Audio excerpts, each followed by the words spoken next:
কৃষ্ণ কৃষ্ণ জয় জগৎগুৰু শ্ৰীমন্ত শংকৰদেৱ জয় একশৰণ হৰিৰ নাম ধৰ্ম কৃষ্ণ। কৃপালু বাপাই সমস্ত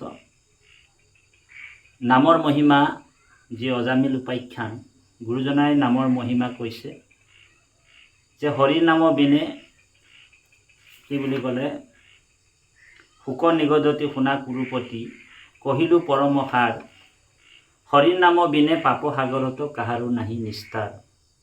মহাযোগীজনো ব্ৰহ্ম চিন্তে যদি হৰিৰ নাম নলবই সিও ভস্ত শুয়া সংসাৰত পৰে চাৰি বেদে হেন কয়। এইটো গুৰুজনাৰ নিজৰ লিখনি কীৰ্তন শাস্ত্ৰত কৈছে।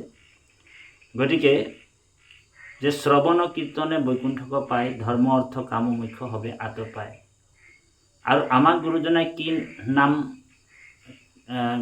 ল'ব কৈছে আৰু কি মালা পিন্ধিবলৈ কৈছে। কৈছে যে ৰামকৃষ্ণ নাম অভেদ কবচ সদায় যিটো জন পিন্ধয় তিনি গুণ বিতিশয় অস্ত্ৰৰ পহাৰে আৰু তাকনি পিন্ধায়। সেই হৰিৰ নাম গলত বান্ধিব কৈছে। আন যত হবে ধান্দা হৰিৰ নাম গলে বান্ধা। আমি বাহ্যিক মালা তুলসী মালাৰ কোনো প্ৰয়োজন নাই। কেৱল হৰিৰ নাম নিৰন্তৰে আমি ভাই বোলা মুখে ৰাম হৃদয়ে ধৰাৰো এতেকে মুকুতি পাইবা কহিলো চৰি। গতিকে গুৰুজনাৰ যি কলম সেই কলমত আমি আপোনালোকৰ মাজত প্ৰচাৰ কৰিছোঁ। আজিকালি দেখা যায় লোকাচাৰ দেখাচাৰ আৰু বেভিচাৰ দুৰাচাৰ অনাচাৰ এই পাঁচটা আচাৰ বয়ামত ভৰাই আপোনাৰ বহুত মানুহে বয়ামত ভৰাই সেইটোকে ৰাইজক মানে বিতৰণ কৰি থাকে। এই পাঁচটা আচাৰ মানে ভৰাই কিন্তু সদাচাৰ শব্দটোৰ অৰ্থটো বুজি নাই পোৱা আজিলৈকে বা অবেভিচাৰ শব্দ যিটো গুৰুজনাৰ আদৰ্শৰ ধৰ্ম। কিন্তু গুৰুজনাই কৈছে যে এতিয়া তিলক লোৱা কথাটো এনেকুৱা আছে বোলে তিলকটোতো ৰাৱণো লৈছিলে, তিলক পৰিধান কৰিছিলে, বেদ পঢ়িছিলে। ৰাৱণ বৈষ্ণৱ আছিল নে ভকত আছিল? ৰাৱণ কি আছিল বোলে? ৰাৱণ না ভকত আছিল, না বৈষ্ণৱ আছিল, না ব্ৰাহ্মণ আছিল। ৰাৱণ নিশাচৰ আছিল। গতিকে বিশ্বৰূপ আপোনালোক জানে তেওঁ কণ্ঠতেই নাৰায়ণ যি কবচ তেওঁ পিন্ধিছিল। কিন্তু ষষ্ঠস্কন্ধ এইটো ভাগৱত ব্যাখ্যাত ভাগৱত পঢ়িলে গম পাই যাব। গতিকে এইবিলাক লোকাচাৰ দেখাচাৰ বেভিচাৰ নকৰি কেৱল গুৰুজনাই যিটো কৈছে সেইটো আপোনালোক ধ্যান দি শুনিব। আমি অজামিল উপাখ্যানৰ পৰা আপোনালোকৰ মাজত প্ৰকাশ কৰিম। অজামিল উপাখ্যানত কৈছে যে বৰ সুন্দৰ দৰ্শনত কৈছে যে শয়নে কৈছে নাহি কাল দেহ নিয়ম ইয়াত অহৌচত নাহি দুখ শয়ন ভোজনে সদা হৰি বোলা এৰিয়া আন আক্ৰোশ। আমাৰ ভাগ ভোগ এইবিলাক এৰি আমি শয়নে ভোজনে খাওঁতে পিন্ধোতে উঠোতে বহোতে যাতে হৰিৰ নামটো আমাৰ মুখত বাজ হয়। হিয়াৰ মাজে নামৰ ভাণ্ডাৰ মুখে বাজ হয়। ৰাম নামে মৰণা মাৰি থাকিব লাগিব সদায়। খাওঁতে কৃষ্ণ উঠোতে কৃষ্ণ বহোতে কৃষ্ণ। ভক্তি প্ৰদীপ গ্ৰন্থত গুৰুজনাই কৈছে মনে মনে কৃষ্ণ বোলে যদি বা বেকত তথাপি থাকোঁ মই তাহাৰ লগত। আমাৰ ভগৱান কৃষ্ণই অৰ্জুনক কৈছে আৰু ভক্তি প্ৰদীপ গ্ৰন্থত আছে। গতিকে নামৰ মহিমা আছে। তাৰপিছত কৈছে হৰি হেন ইটো দুগতি অক্ষৰ জিভা অগ্ৰে থাকে যাৰ গংগা গয়া কাশী প্ৰয়াগ হেতুক যাইবাক নলাগৈ তাৰ। গুৰুজনাই নিজে দুবাৰকৈ তীৰ্থ ভ্ৰমণ কৰিছিল। কিন্তু গুৰুজনাৰ উদ্দেশ্যটো হৈছে যে কলিযুগত যিমান তীৰ্থবিলাক মলিন হ'ব আৰু কলিৰ কৈছে পৰম দুৰ্জন কলি পাপৰ সাগৰ পাপ নকৰন্তা আত নাহি একোজন। পাপ নষ্ট নভৰিলে কৃষ্ণতো নযায় মতি কিমতে তৰিবে এইটো কলিত দুৰ্গতি। গতিকে কলিযুগত সহজ উপায় গুৰুজনাই এইটোৱে দিছে হৰিৰ নামটো। সেইকাৰণে কৈছে যে কাশী গংগা যাব নালাগে, না যাওঁ কাশী না যাওঁ বৃন্দাবন যাহা বিছালো আসন অহি মেৰি অবিনাশী। আৰু অবিনাশী সেই পৰমাত্মাক আসন পাৰিয়ে আপুনি যদি ৰাম বুলি ক'ব পাইছে ভাই কৃষ্ণ। নামৰ মহিমা নজানি ঋষিয়ে আন প্ৰায়োচিত বিষয় মৃত্য সঞ্জীৱনী নজানিয়া বৈদ্যে আন ঔষধক দিয়ে। এতিয়া সংসাৰত বহুত মানুহ আছে আৰু বহুত অজ্ঞান ব্যক্তি মানে ঔষধটো মানে যিটো ঔষধ বেমাৰ ভাল হৈ যায় সহজতে, সেই বেমাৰ ঔষধটো নিদি তেওঁ নিজেই নাজানে কোনটো ঔষধ দিলে বেমাৰ ভাল হ'ব, অন্য ঔষধ দি আছে। সেই কথা কৈছে মৃত সঞ্জীৱনী নজানিয়া বৈদ্যে আন ঔষধকো দিয়ে, জগতৰে মুখ্য শুইবাক বুলিয়া জানিয়া যিটো নকবৈ, সংসাৰ দুৰ্লভ হেন হৰিৰ নাম হেলাতে কতো নলবৈ। হৰিৰ নামৰ গৈপ মহিমাক পূৰ্বতে অগস্ত ঋষি মলয়াগিৰিতে বিষ্ণুক অৰ্চনতে কহিলা মুত হৰিত। গতিকে এই হৰিৰ নামৰ ধৰ্মটো কৈছে যে হৰিৰ নাম কি বুলি ক'লে, যাহাৰ মংগল হৰিৰ নাম ধৰ্ম, যাহাৰ থাকৈ মুখত, তাৰো তেতিখনে ভস্ম হৈয়া যায় মহা পাপ কোটি শত। আৰু তাবদেকে মহা পাতক হস্তিৰ থাকৈ মহা গৰ্ব মদ, যাবে ৰাম নাম পৰমত্ব সিংহৰ নুশুনৈ ধ্বনি শব্দ। সেইকাৰণে শুনোতেই ভগৱন্তৰ নাম কলিযুগত কৈছে, কলিযুগৰ মলমতি মনুষ্য শুইবে মলমতি লোকৰ নিশ্চয় গুচিবে হবে আচাৰ, কলিযুগে আৰু অন্যত্ৰ ধৰ্মতো কাৰো নাহি অধিকাৰ। সেইকাৰণে অন্য ধৰ্ম এৰি কেৱল ভগৱন্তৰ গুণনাম শ্ৰৱণ আৰু কীৰ্তন দে বাপাইসকল। কৈছে কলিযুগে কৈছে হৰিৰ নামেহে নামেহে নামেহে জীৱন হবে আবে আমাৰ, কলিযুগে আন গতি নাই নাই নামে জানা হাৰে হাৰ। গতিকে এই নাম ধৰ্মটো আমি ল'ব লাগিব। কৈছে ব্ৰহ্মচাৰী গৃহবাসী বনবাসী সন্যাসী যতেক যতি, হৰিৰ কীৰ্তন এৰি কেহু নৰে নপাবই পৰম গতি। নাৰদে এইটো কৈছে, যিহেতু তেওঁ নিজে ব্ৰহ্মচাৰী। তেওঁ কৈছে যে ব্ৰহ্মচাৰী গৃহবাসী বনবাসী সন্যাসী যতেক যতি, হৰিৰ কীৰ্তনে এৰি কেহু নৰে নপাবই পৰম গতি। পৰম গতি কোনেও পাব নোৱাৰে। সেইকাৰণে ব্ৰহ্মচৰ্য ব্ৰতটো অত্যন্ত প্ৰয়োজন। এতিয়া ব্ৰহ্মচৰ্যসকলে নিজকে গৰ্ব কৰে যে আমি বহুত শুদ্ধভাৱে আছোঁ। আৰু খাস কৰি স্ত্ৰী জাতিটোকতো আৰু বেয়া পায়। স্ত্ৰী জাতিটোৰ বিষয়ে গুৰুজনে কৈছে, নলাগে ভক্তিত দেৱ দ্বিজ ঋষি হৈবেক, নলাগে বিস্তৰ শাস্ত্ৰ জানিবেক, তপজপ যজ্ঞ হবে বিড়ম্বন, কেৱল ভক্তিতে তুষ্ট শুন্ত নাৰায়ণ। গতিকে এই তপজপ যজ্ঞ সকলো বিড়ম্বন বুলি কৈছে। এইকাৰণে জপবিলাক এইবিলাক কিবা কিবি এইবিলাক আমাৰ দিয়া নাই। কলিযুগত সহজ সৰলভাৱে আমি কেনেকৈ ভগৱন্তক পাব পাৰোঁ সেই কথাটো কৈছে। আৰু সেইকাৰণে নামদানটো দিছে।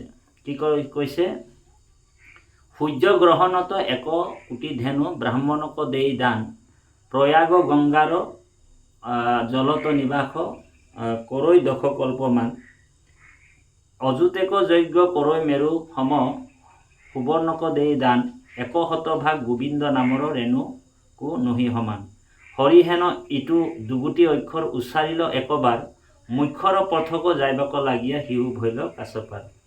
গতিকে এই যে হৰিৰ নাম ধৰ্মটো আমাক গুৰুজনে কিয় মলমতি মনুষ্য কলিযুগত দিলে, কাৰণ তপ জপ যাগ যজ্ঞ পূজা এইবিলাক সকলো বিড়ম্বন বুলি কৈছে। আৰু এইখিনি কৰা সাধ্য নাই। সেইকাৰণে ভাগৱততো আছে, নপায় বা হকি মুখ জ্ঞানী কৰ্মী জীৱন। এইটো বৰ সুন্দৰভাৱে এইটো আমি এইটো কথা কৈছে। এতিয়া স্ত্ৰী জাতিটোক একেবাৰে মানে লাও সদায় পাতৰ তলত কৰি দিছে। গুৰুজনাৰ যিটো ধৰ্ম দৰ্শন, স্ত্ৰীৰ প্ৰতি যিটো মৰ্যাদা গুৰুজনাৰ ইমান সুন্দৰভাৱে আমাক দি থৈ গৈছে যে আমি ভক্তিত জাতি অজাতি বিচাৰিব নালাগে। নাহি ভক্তি জাতি অজাতি বিচাৰ, কৃষ্ণ ভক্তি সমস্তৰে অধিকাৰ। সকলোকে অধিকাৰ দিছে, স্ত্ৰীটোকো দিছে। যক্ষ ৰক্ষ বীৰ্ষ পশু পক্ষী পাল পাল, স্ত্ৰী শূদ্ৰ অন্তজাতি অধম চাণ্ডাল, তাতো কৰি অনেক অধিক পাপমতি, ভকতৰ সংগত পাইলে কমৰ গতি। বিভীষণ বিষপ্ৰভা আৰ বলিবান, জাম্বুবন্ত জটায়ু সুগ্ৰীব হনুমান, মালাকাৰ পুঁজি ব্যাধ ধৰ্ম তুলাধাৰ, নাহি তপ ব্ৰত শৌচ নপৰিলা বেদ। সেইসকল মানে বেদ একো নাজানে, তথাপিও ভগৱন্ত ভক্তি কৰি তেওঁলোক গতি পাইছে। গোপী অনাচাৰী গোপীসকলক ভগৱন্তক পাইছে। কৃষ্ণক পাবৰ কাৰণে যি হৃদয়ত তেওঁলোকৰ ব্যাকুলতা, যাৰ মনটো কৃষ্ণ পাবৰ কাৰণে সদায় ব্যাকুল হৈ থাকে, সেইসকলে ভগৱন্তক অতি সহজে ভগৱন্তক পায়। স্ত্ৰী জাতি এতিয়া শৰণটো, দ্ৰৌপদী যেতিয়া ৰজস্বলা অৱস্থাত আছিলে, এইটো মহাভাৰতত আছে, সেই সময়তে ভগৱন্তক তেওঁ চৰণত শৰণ লৈছে। ভগৱন্ত তেওঁকো হৃদয়ত মানে আঁকোৱালি লৈছে। সেইকাৰণে বিধৱা বোলে চাব নালাগে, নামঘৰলৈ আহিব নালাগে, বিধৱাকো মানে একচামে বিধৱাৰ প্ৰতি এটা নিন্দাসূচক বাণী কয়। কিন্তু কুন্তীৰ স্তুতিটো দেখোন, কুন্তীটো বিধৱা আছিল, কুন্তীৰ স্তুতিটোকে দেখোন মহাপুৰুষ গুৰুজনাই কীৰ্তনৰ প্ৰথম শ্লোক হিচাপে গ্ৰহণ কৰিলে। কিয়? এইবিলাক আমি বিচাৰ কৰিব লাগিব। তাৰমানে বাক্য কৰ্ণ মন মুখ আশ্ৰয় মানে যাৰ, হৰি ভকতিৰো সমস্তৰে অধিকাৰ, এই কথাটো বুজি নাপায়। গতিকে এই গুঢ়ামীটোৱে মানে গোটেই অসমখনক ধ্বংস কৰি দিছে। অসমৰ গুৰুজনাৰ যিটো উদ্দেশ্য, লক্ষ্য উদ্দেশ্য, যি গুৰুজনাৰ যি মানে ভক্তিৰ যিটো মানে আন্দোলন আকৌ কৰিবলৈ আমি জাগিব লাগিব, জাগৰণ হ'ব লাগিব। আৰু এচাম ভক্তিৰ গুঢ়ামীসকলে ৰাজনৈতিক নেতাৰ লগত বিক্ৰী হৈ মানে গুৰুজনাৰ ধৰ্ম দৰ্শন আদৰ্শ চব লুকুৱাই দিছে। এতিয়া ভূমি পূজা, গুৰুজনাৰ সেইটো নীতিত আদৰ্শত ক'তো গুৰুজনাই কীৰ্তন দশম ঘোষা ৰত্নাৱলী ক'তো কোনো এটা গ্ৰন্থতে ভূমি পূজাৰ কথাটো উল্লেখ কৰি দিয়া নাই, যে আমি ভূমি পূজা প্ৰথমে কৰি ল'ব লাগিব আসন প্ৰতিষ্ঠাৰ আগে আগে। এতিয়া গতিকে এইবিলাক ৰাজনৈতিক নেতাৰ লগতে বহুত ডাঙৰ ডাঙৰ মানে গুঢ়ামীবিলাক মিলি গৈছে। তেওঁলোকৰ পৰা মানে ৰাজনৈতিক নেতাৰ পৰা ভাল মুনাফা আদায় কৰি ভক্তিটো বিক্ৰী কৰি দিছে। গতিকে সেইসকলৰ পৰা আমি সাৱধান হ'ব লাগে। আৰু বেভিচাৰ ভক্তিৰ পৰা আমি সাৱধান হৈ অবেভিচাৰী ভক্তি, কৃষ্ণ একদেৱ দুখহাৰী, কাল মায়াদীৰো অধিকাৰী। আৰু লগতে কৈছে যে ৰামকৃষ্ণ নাম অভেদ কবচ হিচাপে আমি ডিঙিত পিন্ধিব লাগিব, গলা বান্ধিব লাগিব। ৰাম নাম কৃষ্ণ নাম সত্যতে আমি সুমৰণ কৰিব লাগিব। খাওঁতে পিন্ধোতে উঠোতে বহোঁতে যেনেকৈ গোপীসকলে সকলোতে কৃষ্ণময়, কৃষ্ণ ভাৱপূৰ্ণ হৈ দেখিছিল, তেনেকুৱা আমি দৰ্শন পাব লাগিব। এইখিনি কথা ক'বলৈ যাওঁতে কাৰোবাৰ হৃদয়ত যদি আঘাত লাগিছে, আমি সৰ্বপ্ৰকাৰে আমি দাসৰ সেৱক হয়, গুৰুজনাৰ এজন সেৱক হয় আমি সত্য আৰু কথাবিলাক উত্থাপন কৰাই আমাৰ গুৰু দায়িত্ব বুলি ভাবি আপোনালোকৰ মাজত প্ৰকাশ কৰিছোঁ। আমি ফোন নম্বৰটো দিছোঁ, আপোনালোক ফোন কৰিব কিবা যদি থাকে, আৰু সেইমতে আমি আলোচনাৰ মাধ্যমেদি কথাবিলাক আপোনালোকৰ মাজত অৱগত কৰিম। যে এইখিনি মানুহ গুৰুজনাই আমাক কীৰ্তন দশম ঘোষা ৰত্নাৱলীৰ মধ্যে কোনটো দৰ্শন দিছে, যে কলিযুগত আমি কি কৰিলে। কৈছে ভগৱন্ত কৃষ্ণ কথা শুনিয়ে দেখোন ৰজা পৰীক্ষিতে গতি পালে পৰম গতিকে। গতিকে যদি শুনিয়ে কৃষ্ণ কথা গতি পালে, তেনেহ'লে আমি ইমান কঠিন সাধনাত কিয় আমি মানুহবিলাকক সোমাই দিব বিচাৰিছোঁ, যে নীতি নৈমিত্তিক কৰ্ম কৰিব লাগিব, আমুক কৰিব লাগিব, তামুক কৰিব লাগিব। গতিকে এইবিলাক কঠিন সাধনা আমাক প্ৰণালীবিলাক দিছে, যিটো আমি গা পা ধুই কিনি আমি ভগৱন্তক আৰাধনা কৰিব লাগে, সেইটো চবেই জানে। আমি গৃহস্থ ধৰ্ম পালন কৰি আমি ভগৱন্তক ভক্তি কৰিবলৈ সেইটো চবেই জানে, আৰু চবেই সেইমতে ভগৱন্তক ভক্তি কৰি পাব পাৰে। খালি এই যে কঠিন সাধনাত আমি যাতে মানুহবিলাকক সময় নিদি যাতে একেবাৰে সহজ সুলভভাৱে ভগৱন্তক কেনেকৈ পায়, এই উপায়টোহে আমি নৰসমাজক দিবলৈ আগবাঢ়িব লাগিব।